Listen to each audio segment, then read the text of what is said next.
ఈ గుడిలోని తీర్థాన్ని తాగితే అనారోగ్యం దరిచేరదట. ఈ స్పెషల్ ఆలయం ఎక్కడ ఉందంటే అరగొండ ఆంజనేయ స్వామి టెంపుల్. అరగొండ ఆంజనేయ స్వామి టెంపుల్ సాధారణంగా హనుమను ఆరాధిస్తే భయాలు పోయి కార్యసిద్ధి, జయం కలుగుతాయని విశ్వాసం. కాని ఈ ఆంజనేయుని ప్రార్థిస్తే అనారోగ్యాలు తొలగిపోతాయని విశ్వాసం. సంజీవరాయ క్షేత్రంగా పేరొందిన ఈ క్షేత్ర విశేషాలు తెలుసుకుందాం. అరగొండ ఆంజనేయ స్వామి టెంపుల్ పచ్చని కొండల మధ్య ప్రకృతి రమణీయ ప్రదేశంలో ఉన్న ఈ హనుమ క్షేత్రాన్ని సందర్శిస్తే అనారోగ్యం దరిచేరదట. ఈ ఆలయంలోని హనుమను పూజిస్తే అనేక రకాల అనారోగ్యాలు నశించిపోతాయని భక్తులు విశ్వసిస్తారు.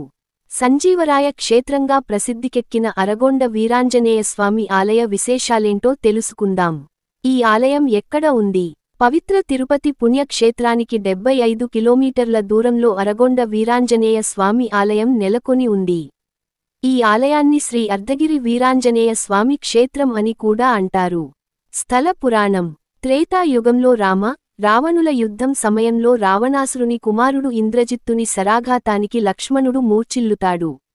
ఆ సమయంలో శ్రీరాముని ఆజ్ఞ మేరకు హనుమంతుడు సంజీవని మూలికలు తేవడానికి వాయువేగంతో హిమాలయాలకు వెళ్తాడు. సంజీవని పర్వతానికి చేరుకున్న హనుమ మూలికలు గుర్తించలేక ఏకంగా సంజీవని పర్వతాన్ని పెకిలించుకుని తీసుకు వస్తుండగా మార్గమధ్యంలో ఓ ప్రదేశంలో సంజీవని పర్వతం నుంచి అర్ధభాగం విరిగి పడిపోతుంది. ఆ ప్రదేశమే ఇప్పటి అరగొండ. అరకొండ పడింది కాబట్టి అరకొండ అని పేరొంది కాలక్రమేణా అరగొండగా మారిందని ఆలయ స్థల పురాణం ద్వారా మనకు తెలుస్తోంది. అత్యంత మహిమాన్వితం సంజీవరాయ తీర్థం. సంజీవని పర్వతం విరిగి పడిన ప్రాంతంలో భూమి నుంచి జలధారలు ఉబికి వచ్చి ఆ ప్రాంతంలో ఒక కొలను ఏర్పడింది.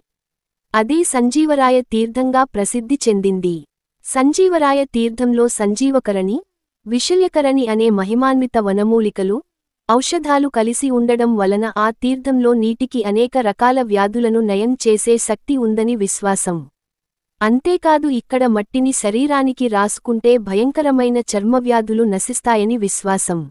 త్రేతాయుగం నాటి ఈ సంజీవరాయ తీర్థంలో స్నానం చేయడానికి, తీర్థ జలాలను సేవించడానికి చుట్టుపక్కల రాష్ట్రాల నుంచే కాకుండా దేశ విదేశాల నుంచి కూడా భక్త జనం తరలి వస్తారు.